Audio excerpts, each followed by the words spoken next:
안녕하세요. 김태호 변호사입니다.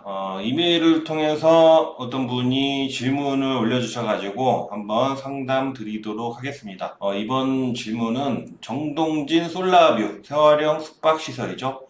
여러 가지 시끄러운 문제점들이 많은 것으로 알고 있고, 실제 제 지인 중에 한 분도 이 솔라뷰를 분양받았고 잔금까지 다 납부를 했는데 운영사가 제대로 정해지지 않았고, 그 다음에 대명 리조트가 운영을 한다고 했는데 운영사가 대명이 들어오지도 않았고, 기타 여러 가지 문제점이 있는 걸로 보여져서 다른 분들도 소송 중에 있는 것으로 알고 있고, 특히 이 시행사와 수분양자들 간에 누가 운영을 할 것인가에 대해서도 분쟁이 있는 것으로 알고 있습니다. 상당히 복잡한 문제가 있는데, 여기에 대해서 어떤 분이 제 유튜브를 보시고 이메일로 질문을 남겨주셔서 제가 간략하게 말씀드리도록 하겠습니다. 먼저 이메일 내용입니다. 변호사님 영상 중에 정동진 솔라뷰에 관하여 보고 질문드립니다. 저는 수분양자 중 1인이고 현재 소송을 진행 중인데, 시행사는 변호사도 사임하고 재판에 나오지도 않고 무대응 중에 있고, 신탁사는 토지 신탁 계약은 맺어져 있지만 관리형이라고 해도 모르는 부분도 있고, 신탁사가 모르게 시행사가 단독으로 한 행위들은 책임질 수 없다고 합니다. 계약 해지 내용 증명을 시행사로부터 받고 소송인들과 잔금 미납자들은 폐업하고 부가세도 반환했는데, 신탁사는 계약 해지된 것이 아니라고 하고 대면 광고에 대해서도 본인들은 모른다라고 하는데, 그런 것들을 인정받을 수 있는지, 토지 신탁 계약의 범위가 어디까지인지 궁금하여 문의드려 봅니다. 이분도 정동진 솔라뷰를 분양받으신 분이네요. 그리고 소송 중이라고 하셨는데, 어떤 소송인지 말씀 안 하셨지만 제가 볼 때는 계약 해지 소송이겠죠. 그런데 시행사는 변호사도 사임하고 재판에도 나오지 않고 무대응 중이다. 이거는 제가 추정을 하면은 뭐냐면, 우리가 시행사라고 하면은 큰 회사라고 생각할 수도 있는데 대부분의 시행사가 그냥 직원 한두 명 있을까 말까 한 컴퍼니입니다. 변호사를 처음에는 선임을 해서 돈을 주고 선임을 했겠죠. 그런데 변호사가 사임을 했다는 거는 변호사비도 제대로 안 주고, 시행사도 그냥 이 사람들 시행사는 분양을 해서 쉽게 얘기해서 팔아먹고 돈 벌었기 때문에 그냥 무대응하고 있는 거예요. 그래서 이분도 결국은 이제 명확하게 눈에 보이는 데가 신탁사죠. 그래서 신탁사에 대해서 너희들이 책임을 져야 되는 거 아니냐, 이런 질문을 하신 것 같고, 아마 소송도 신탁사에 대해서도 분양대금 반환 청구 소송 이렇게 하셨을 수도 있습니다. 추정이 되는데, 많이들 이런 사건에서 신탁사도 피고로 지정을 하죠.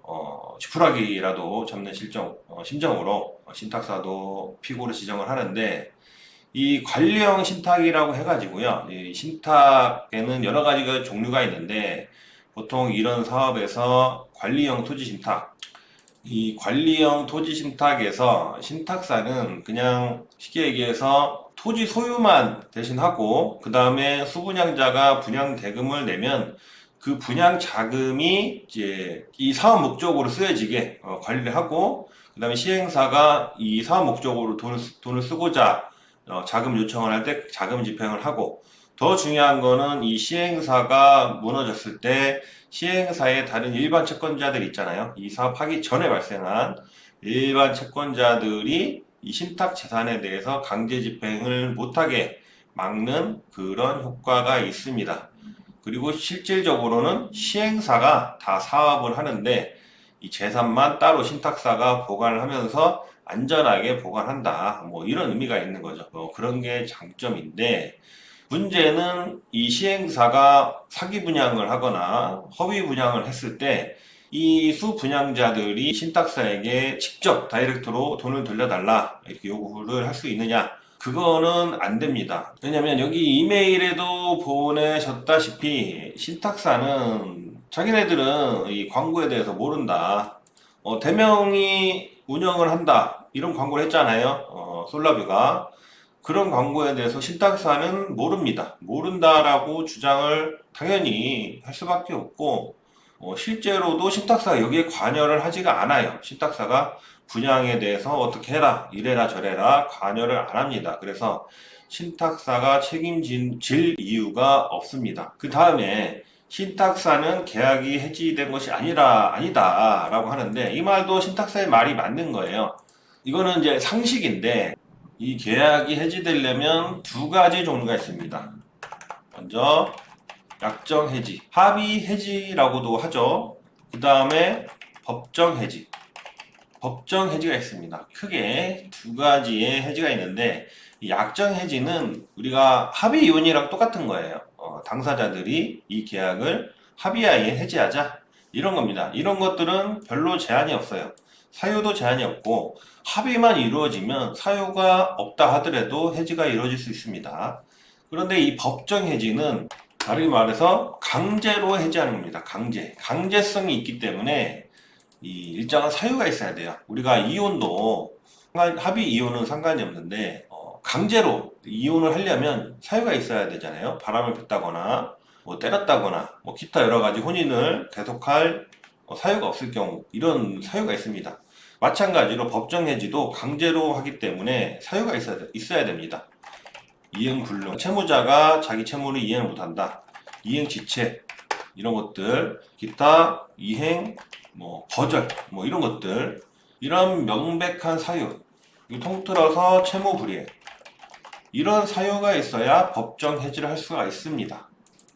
그런데 여기서 지금 소송을 하시는 분들이 대명이 운영을 한다고 했는데 대명이 아니지 않냐, 이래서 난 속았다, 이렇게 소송도 제기하고 내용 증명도 보냈을 수 있죠. 해지를 주장을 하는데, 당연히 신탁사는 해지를 거부하기 때문에, 그리고 자기네들이 볼 때는 이 해지 사유에 해당하지 않기 때문에 해지된 것이 아니다 라고 주장을 하고 있는 겁니다. 그래서 답변을 드리면, 토지 신탁 계약의 범위가 어디까지인지, 이거는 그 토지 등기부 있잖아요. 이 토지 등기부에 보면은 신탁 번호가 있습니다. 이 신탁 번호가 있고, 이 신탁 번호로 신탁 원부를 등기소에 방문해서 신탁 원부를 발급 받으실 수가 있습니다.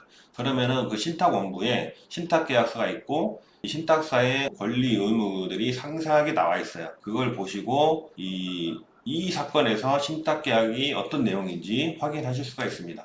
그래서 지금 소송 중이시라고 나오는데, 당연히 여기 변호사님은 이 신탁 원부를 확인을 하셨겠죠? 확인하셨을 겁니다. 그래서 이 변호사님 통해서 신탁 원부 한번 받아보시고 직접 보셔도 되고 한번 물어보시기 바라겠습니다.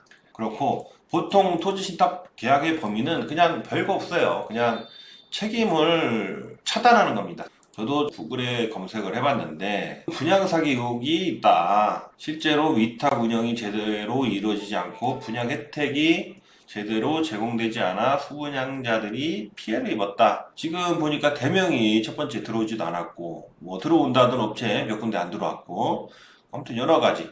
그 다음에 우리가 분양할 때 수익률 약속하잖아요. 제 지인도 한 달에 이자만 한 70만원 내고 있는 걸로 알고 있는데, 그냥 수익은 거의 없고 이자만 70만원 내는 걸로 알고 있습니다. 그래서 이게 참 문제가 많은데, 이런 사업은 쉽게 말씀드리면 돈은 수분양자들이 다 내고 위험부담도 이 수분양자들이 다 짊어집니다. 그리고 시행사가 돈은 다 벌어가고, 운영도 운영 대행사가 다 돈도 벌어가고, 수익도 자기네들이 챙겨가면서 이 이자 부담이나 위험 부담은 수분양자들이 다 지는 구조입니다. 이 생활형 숙박시설이라는 게. 그래서 애초부터 이런 거는 가입을 안 하셨으면 좋았을 텐데, 그때 분양 상담사가 수익률이 한 달에 100만 원 정도다, 이렇게 유혹을 했을 겁니다. 저도 강남이나 이런 데 다니면서 많이 들어봤어요. 정동진 솔라뷰도 분양 상담사한테 상담도 받아보고 실제로 뭐라고 하는지 가서 들어봤습니다. 비슷한 얘기 하는 거예요. 그런 얘기 하죠. 여기 나오죠. 사기 분양 의혹, 그냥 분양 혜택 미제공, 운영사 문제. 지금 운영사인 솔라뷰 회장과 회장에 좀 의혹이 많이 있다고 하더라고요. 이 솔라뷰 회장은 자기가 운영권이 있다 이렇게 주장을 하고 있는 것 같고, 그래서 일부 수분양자들은 사기 분양 의혹과 관련하여 법적 대응이 준비 중이다 이렇습니다. 그래서 만약에 여러분이 이 정동진 솔라뷰를 분양받으신 분이다 하시면 잔금을 안 따면은 내지 마세요. 내지 마시고, 내지 마시는 것을 추천드립니다. 왜냐하면 이거 내봤자 어차피 빚이고 수익 안 나고 이거 정말 어떻게 될지 몰라요. 마이너스 뭐 1억 해도 누가 안 가져갈 수도 있습니다. 안타까운 상황인데 잔금 다 냈다 이러면 제가 그 지인한테도 솔직히 뭐 농담 반 진담 반으로 말씀드리는데 그냥 회생하셔라. 이것도 뭐 한번 생각을 해보시고, 소송 중이다. 만약에 패소하면은 의미가 없지만 소송에서 승소를 하시면, 승소했다 그러면 이 시행사 소유 중인 물건 있잖아요. 시행사 소유 중인 물건의 경매 신청. 그러니까 소송 중이다. 그래서 승소했다. 그러면은 우리가 계약금, 중도금 반환 청구할 수 있잖아요.